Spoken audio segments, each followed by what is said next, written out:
Hello from the Global Legal Blockchain Consortium Annual Meeting at National Harbor, Maryland. I am Pierson. I am David Berger.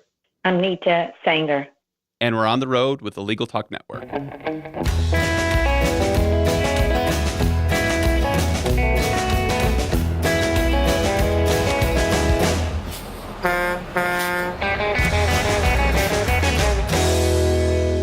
And we're back. Thank you so much for joining us on the road. It's a pleasure to be here. Today, we're talking about Wolters Kluwer and blockchain. Nita, can you tell us about yourself, your organization, and what initiated your interest with blockchain? I am the Global Head of Innovation at Wolters Kluwer's Legal and Regulatory Division. And we've been sort of following the blockchain technology, which we think has real potential to transform the legal profession. And then when we connected with the Integra team and heard what they were doing, we were very excited to be part of the consortium and also to sort of do some experiments around using the blockchain for the legal profession. Wonderful. And at the Global Legal Blockchain Consortium's annual meeting, there were several demonstrations and presentations of blockchain technologies. Can you describe what you and your team presented? Sure. We were using the blockchain to validate and verify identity. And using it through our solution that we have, a workflow solution called eFax, which is for corporate legal departments, and using it as a way to sort of verify the signatures that were put into it using the Integra blockchain. So that's actually a fairly common pattern that we're finding with our various partners in the Global Legal Blockchain Consortium, that they have a very significant systems that kind of dominate their area of the industry, but they're looking for blockchain to aid in making the solutions a little bit better. So rather than focus on these large-scale solutions ourselves, we decided to focus on the underpinnings of blockchain. So in other words, to create services that every large company within the space would be able to integrate into their solutions and focus on things like identity or proof of existence or improving the digital signatures necessary. Based off your presentation and your discussions with Integra, what type of feedback have you had based on the blockchain integration? We have found it to be very positive. And what we've been doing is, as we had mentioned, even as we were doing the presentation, is that we are following where we feel our customers, we understand customers' pain points, and then trying to figure out how best we can help sort of solve for them. And so any proof of concept that we're doing is very much sort of aligned with that. And so what our customers are looking for is things like they want to have like proof of identity, proof of ownership, and sort of verification of identity and ownership. And that's what we believe the blockchain helps us do it. And any experiment that we are doing is very much sort of centered around that. So, Pierson, a key to achieving all of this is developing a web of trust. It's all about building web or a network of trust, and that's where the Global Legal Blockchain Consortium comes in. So there are major law firms, major corporate legal departments, major law schools. They form a group and have a private blockchain as opposed to something like Ethereum or Bitcoin, which is a public blockchain. And it's this web of trust that will help achieve those goals. So I just wanted to add to that what we are doing is, so we absolutely, wanted to follow up on what David just said. So what we are also doing is, as we're moving forward and looking at blockchain, we actually are connecting with some of the leading law schools to understand sort of what their thinking is around that, and actually sort of working with them to move things forward using the blockchain and run experiments and proofs of concept.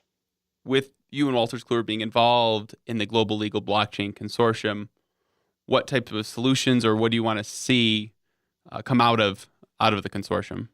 So I think what would be very interesting for us is, as Wolters Kluwer Legal and Regulatory, is to see some of the standards that are likely to be put in place so that we can start then building solutions on top of that. So keeping in mind what the platforms are and then what the solution then we can build on top of that. Because I think at the end of the day, what's become really critical is to make sure that we have certain standards that the industry is adhering to as they are using blockchain for specific solutions. And that's what we're hoping that Integra can help sort of guide the way And let me second how important that is the Global Legal Blockchain Consortium will help set standards. And Integra has been helping to shepherd the effort, but the effort will be successful by having the industry leaders like Wolters Kluwer really give their opinion and get kind of a balanced approach that will meet the larger world's needs.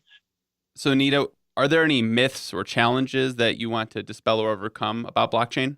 I wouldn't say myths or challenges, but what I would say is that at this point of time, we are sort of following our customers' leads on where they are looking for solutions where blockchain is the best technology that they could use to meet those needs. So we kind of are very much driven by our customers' needs.